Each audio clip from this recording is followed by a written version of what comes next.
Hello ಸ್ನೇಹಿತರೆ. ಪ್ರಪಂಚದಲ್ಲಿ ಎಲ್ಲ ಪುರುಷ ಅಥವಾ ಮಹಿಳೆಯರಿಗೆ ತಮ್ಮ ಕೂದಲಿನ ಬಗ್ಗೆ ತುಂಬ ಕಾಳಜಿ ಇರುತ್ತದೆ. ಅದರಲ್ಲಿ ಮಹಿಳೆಯರಿಗೆ ತನ್ನ ಕೂದಲಿನ ಬಗ್ಗೆ ತುಂಬ ಕಾಳಜಿ. ಅವರು ತಮ್ಮ ಕೂದಲನ್ನು ದಟ್ಟವಾಗಿಯೂ ಕಪ್ಪಾಗಿಯೂ ಇರುವಂತೆ ಬಯಸುತ್ತಾರೆ. ಇದಕ್ಕೆ ತುಂಬ ಪ್ರಯತ್ನವೂ ಮಾಡುತ್ತಾರೆ. ಸ್ನೇಹಿತರೆ, ಉದ್ದ ದಪ್ಪ ಕಪ್ಪಾದ ಕೂದಲನ್ನು ಪಡೆಯಲು ಕೆಳಗಿನ ಟಿಪ್ಸ್ ಫಾಲೋ ಮಾಡಿ. ಟಿಪ್ಸನ್ನು ಒಂದು ಬಿಡದ ಹಾಗೆ ಪೂರ್ತಿ ನೋಡಿ ಮತ್ತು ನಮ್ಮ ಯೂಟ್ಯೂಬ್ ಚಾನಲ್ನ ಸಬ್ಸ್ಕ್ರೈಬ್ ಮಾಡಿಕೊಂಡು ವಿಡಿಯೋಗೆ ಒಂದು ಲೈಕ್ ಕೊಡಿ.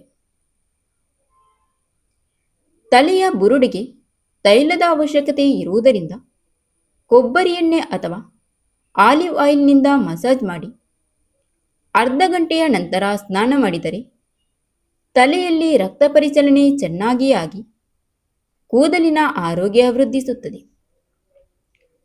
ಸಾಮಾನ್ಯವಾಗಿ ವಾರಕ್ಕೊಮ್ಮೆಯಾದರೂ ತಲೆಗೆ ಸ್ನಾನ ಮಾಡಿ. ಧೂಳಿನಲ್ಲಿ ಸುತ್ತುವವರು ವಾರಕ್ಕೆ 2 ಬಾರಿಯಾದರೂ ಸ್ನಾನ ಮಾಡಿದರೆ ಉತ್ತಮ. ತಲೆಯ ಸ್ನಾನದ ನಂತರ ತಲೆಯ ಕೂದಲನ್ನು ರಭಸದಿಂದ ಟವಲ್ನಿಂದ ಉಜ್ಜಬಾರದು. ಇದರಿಂದ ಕೂದಲು ಉದುರುವುದು ಜಾಸ್ತಿಯಾಗುತ್ತದೆ. ಕೂದಲಿನ ಒಳ್ಳೆಯ ಆರೈಕೆಗೆ ನಾವು ಸತ್ವವುಳ್ಳ ಆಹಾರ, ಐರನ್ ಹಾಗೂ ಪ್ರೋಟೀನ್ ಉಳ್ಳ ಆಹಾರವನ್ನು ಸೇವಿಸಿದರೆ ಒಳ್ಳೆಯದು. ಜೇನು ಮಧುರಂಗಿ ಸೊಪ್ಪನ್ನು ತಂದು ಕೋಳಿ ಮೊಟ್ಟೆಯ ಅರಶಿನ ಭಾಗದಲ್ಲಿ ಮಿಶ್ರ ಮಾಡಿ ರಾತ್ರಿ ಮಲಗುವಾಗ ತಲೆಗೆ ಹಚ್ಚಿಕೊಂಡು ಬೆಳಿಗ್ಗೆ ಸ್ನಾನ ಮಾಡುವುದರಿಂದ ಕೂದಲು ಕಪ್ಪಾಗುತ್ತದೆ. ಬಂಗಾಮಲಕ ತೈಲ ಎಂದು ಅಂಗಡಿಯಲ್ಲಿ ಸಿಕ್ಕುವ ತೈಲವನ್ನು ಪ್ರತಿದಿನವೂ ತಲೆಗೆ ಹಚ್ಚಲು ಉಪಯೋಗಿಸುತ್ತಿದ್ದರೆ ಕೂದಲು ಕಪ್ಪಾಗಿಯೇ ಇರುತ್ತದೆ. ನಿಂಬೆ ರಸವನ್ನು ಎಳ್ಳೆಣ್ಣೆಯಲ್ಲಿ ಬೆರೆಸಿ ಮಲಗುವಾಗ ತಲೆಗೆ ಹಚ್ಚಿಕೊಂಡು ಬೆಳಿಗ್ಗೆ ಸ್ನಾನ ಮಾಡಬಹುದು. ಅಥವಾ ಹಾಗೆ ಬಿಡುತ್ತಾ ಬಂದರೆ ಕಪ್ಪು ಕೂದಲು ಸೊಂಪಾಗಿ ಬೆಳೆದು ಕಾಂತಿಯುತವಾಗುತ್ತದೆ. ತೆಂಗಿನಕಾಯಿ ತುರಿಯ ಜೊತೆಗೆ ನೆನೆಸಿದ ಮೆತ್ತೆ ಸೇರಿಸಿ ರುಬ್ಬಿ ತಲೆಗೆ ಹಚ್ಚಿಕೊಂಡು 2 ಗಂಟೆ ಬಿಟ್ಟು ಸ್ನಾನ ಮಾಡುವುದರಿಂದ ತಲೆಯಲ್ಲಿ ಹೊಟ್ಟು ಏನೂ ಆಗುವುದೇ ಇಲ್ಲ. ಪ್ರತಿದಿನವೂ ನೆಲ್ಲಿಕಾಯಿಯ ಉಪ್ಪಿನಕಾಯಿ, ತಂಬುಳಿ ತೊಕ್ಕು ಹೀಗೆ ಅನೇಕ ವಿಧವಾದ ತಿನಿಸುಗಳನ್ನು ಮಾಡಿ ಸೇವಿಸುತ್ತಾ ಬಂದರೆ ಕೂದಲು ಕಪ್ಪಾಗಿಯೇ ಸ್ಥಿರವಾಗಿರುವುದು. ಚ್ಯವನಪ್ರಾಶ ಲೇಪವನ್ನು ಪ್ರತಿದಿನವೂ ಸೇವಿಸುತ್ತಿದ್ದರೆ ಕೂದಲು ಕಪ್ಪು ಬಣ್ಣದಲ್ಲಿ ಇರುತ್ತದೆ ಹಾಗೂ ಕಾಂತಿಯುತವಾಗಿರುತ್ತದೆ. ಕೊಬ್ಬರಿ ಎಣ್ಣೆಯಾಗಲಿ, ಎಳ್ಳೆಣ್ಣೆಯಾಗಲಿ, ಹರಳೆಣ್ಣೆಯಾಗಲಿ ಅರಶಿನವನ್ನು ಹಾಕಿ ಚೆನ್ನಾಗಿ ಕಾಯಿಸಿ ಅದನ್ನು ತಣಿಸಿ ನೆತ್ತಿಗೆ ಚೆನ್ನಾಗಿ ಉಜ್ಜಿ ಸ್ನಾನ ಮಾಡುವುದರಿಂದ ಕೂದಲು ಉದುರುವುದು ಕಮ್ಮಿಯಾಗುತ್ತದೆ. ತಲೆಯಲ್ಲಿ ಹೊಟ್ಟು ಆಗುವವರು ಗರಿಕೆಯನ್ನು ಕುಟ್ಟಿ ರಸವನ್ನು ಕೊಬ್ಬರಿ ಎಣ್ಣೆಗೆ ಸೇರಿಸಿ ತಲೆಗೆ ಹಚ್ಚಿಕೊಂಡು 2 ಗಂಟೆ ಬಿಟ್ಟು ಸ್ನಾನ ಮಾಡುವುದರಿಂದ ಕೂದಲು ಬೆಳ್ಳಗಾಗುವುದು, ಅಕಾಲದಲ್ಲಿ ಕೂದಲು ಉದುರುವುದು, ತಲೆಯಲ್ಲಿ ಹೊಟ್ಟು ಆಗುವುದು ನಿವಾರಣೆಯಾಗುತ್ತದೆ.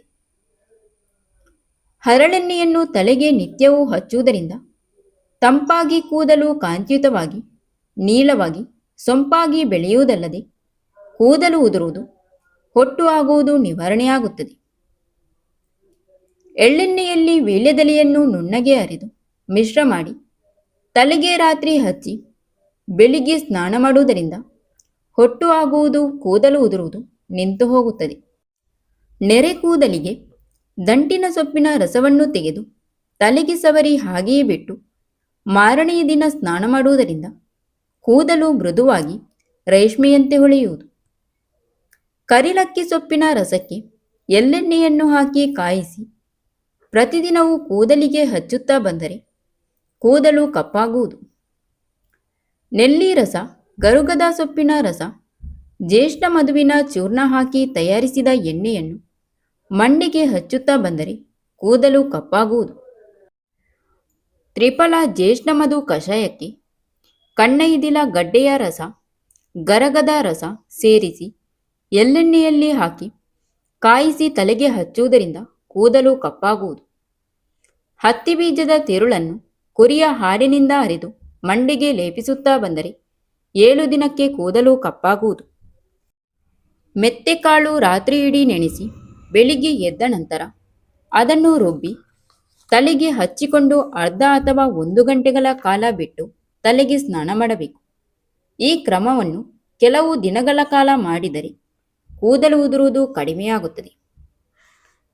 3 ದಿನಕ್ಕೊಮ್ಮೆ ತಲೆಗೆ ನೆಲ್ಲಿಕಾಯಿ ಪುಡಿ, ಅಂಟವಾಳದ ಪುಡಿ ಹಾಗೂ ಸೀಗೆ ಪುಡಿ ಮೂರನ್ನು ಮಿಕ್ಸ್ ಮಾಡಿ ತಲೆಗೆ ಹಚ್ಚಿ ಸ್ನಾನ ಮಾಡಿದರೆ ತಲೆ ಕೂದಲು ಉದುರುವುದು ಕಡಿಮೆಯಾಗುತ್ತದೆ.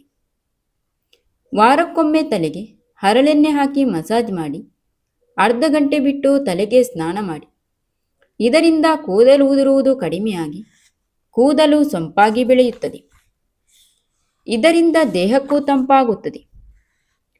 1 ಟೇಬಲ್ ಸ್ಪೂನು ನಿಂಬೆ ರಸ ತೆಗೆದುಕೊಂಡು ಅದರ ಜೊತೆಗೆ 5 ಚಮಚ ಗಟ್ಟಿ ತೆಂಗಿನ ಹಾಲನ್ನು ಸೇರಿಸಿ ತಲೆಗೆ ಹಚ್ಚಿ ಅದು ಚೆನ್ನಾಗಿ ಒಣಗಿದ ನಂತರ ತಲೆಗೆ ಸ್ನಾನ ಮಾಡಬೇಕು. ಅಲವೆರೆ ಜೆಲ್ಲನ್ನು ವಾರಕ್ಕೊಮ್ಮೆ ತಲೆಗೆ ಹಚ್ಚಿ ನಂತರ ತಲೆ ಸ್ನಾನ ಮಾಡಿದರೆ ಕೂದಲು ಉದುರುವುದು ಕಡಿಮೆಯಾಗಿ ದೇಹಕ್ಕೆ ತಂಪಾಗುತ್ತದೆ. ಮೊಟ್ಟೆಯಲ್ಲಿನ ಹಳದಿ ಭಾಗವನ್ನು ತೆಗೆದುಕೊಂಡು ಅದಕ್ಕೆ 3 ಟೇಬಲ್ ಚಮಚ ನೀರನ್ನು ಹಾಕಿ ಮಿಕ್ಸ್ ಮಾಡಿ ನಂತರ ತಲೆಯ ಬುಡಕ್ಕೆಲ್ಲ ಚೆನ್ನಾಗಿ ಲೇಪಿಸಿ ಕೆಲವು ಸಮಯದ ನಂತರ ತಲೆಗೆ ಶ್ಯಾಂಪೂ ಅಥವಾ ಸೀಗೆ ಪುಡಿ ಹಾಕಿ ಸ್ನಾನ ಮಾಡಿದರೆ ಕೂದಲು ಉದುರುವುದು ಕಡಿಮೆಯಾಗಿ ಬುಡಕ್ಕೆ ಒಳ್ಳೆಯ ಪೋಷಣೆ ಉಂಟಾಗುವುದು.